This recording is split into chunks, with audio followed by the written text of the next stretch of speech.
আজকে আমি যাব পৃথিবীর সবথেকে উঁচুতে অবস্থিত তুঙ্গনাথ শিব মন্দির, যেটি পঞ্চকেদারের একটি। তো হাওড়ার থেকে আমি হরিদ্বারে চলে এসেছি ডিরেক্ট ধুন এক্সপ্রেস ধরে। এখানটা দেরি না করে বাসে করে উখি মঠে নামবো আজকে। ওখানটায় রাতে স্টে করবো, ঘুরে ওখান থেকে কাল সকালে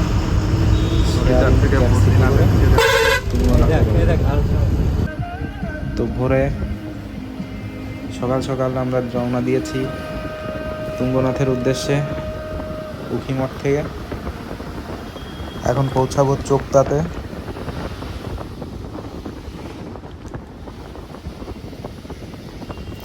যেতে এত সুন্দর ভিউ দেখতে পাবে তোমরা, খুবই সুন্দর দৃশ্য। এখানটায় আবার মানে চিতাবাঘ বেরোয়, চিতাবাঘ বিভিন্ন বন্য প্রাণী থাকে।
তো পৌঁছে গেছি চোপতা।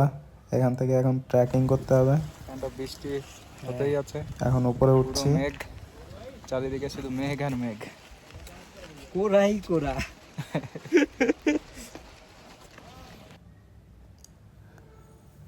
এখানটা একটা ম্যাপ দেয়া আছে তুঙ্গনাথ আর চন্দনওয়ারি, পুরো মেঘের মধ্যে দিয়ে হাঁটছি।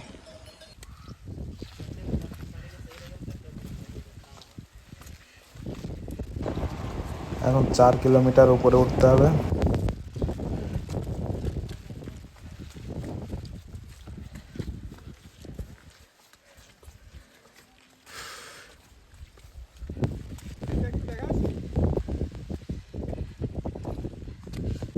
হর হর মহাদেব। ওই নিচ থেকে এসছি, দেখা যাচ্ছে না, মেঘে ঢেকে গেছে পুরোটা রাস্তা। এরকম খারাপ চড়াই। তুঙ্গনাথে যাচ্ছি, সব থেকে উঁচু শিব মন্দির এখানটাই, পঞ্চকেদারের একটি। হর হর মহাদেব।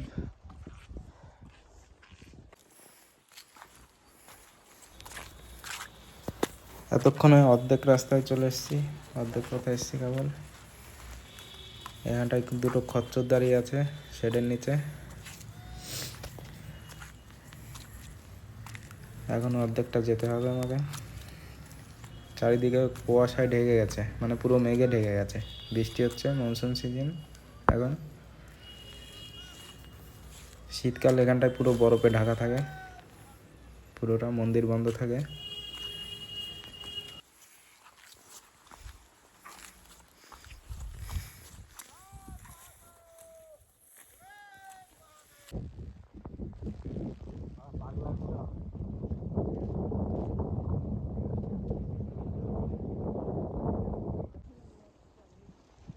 ঘোড়াগুলো ঘাস খাচ্ছে।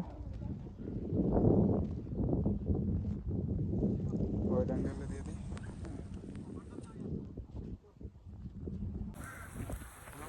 শিবায় কারণে নিবেদনামি চাঁদমানাম তন্মতি পরমেশ্বর সত্যম শিবম সুন্দরম নম শিবায় নমঃ। তুঙ্গনাথ সব থেকে উঁচু শিব মন্দির এটা।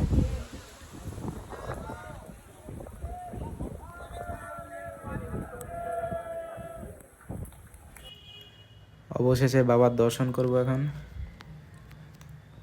এটা কাল ভৈরব মন্দির, মন্দিরের ডান দিকে অবস্থিত। এটা পঞ্চকেদার, এটা মা সতীর মন্দির।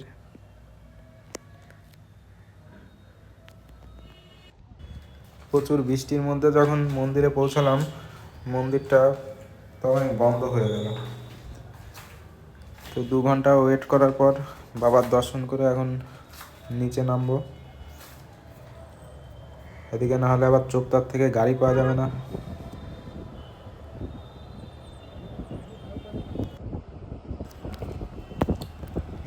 আপনারা চাইলে এখানটায়ও থাকতে পারেন চোপতাতে, কিন্তু এখানটায় হোটেল একটু কস্টলি, আর এখানটায় কারেন্ট নেই। এখানটায় সব সোলারে চলে, রাতের বেলা তো আলো থাকবে না। তো আমরা আবার উখিমঠেই চলে যাচ্ছি, ওখানটায় রাতে থাকবো, থেকে ওখান থেকে বেরিয়ে যাব। তো এই ছিল আমাদের আজকের ভ্রমণ। ভিডিওটি ভালো লাগলে চ্যানেলটি সাবস্ক্রাইব করে দেবেন। ধন্যবাদ সবাইকে।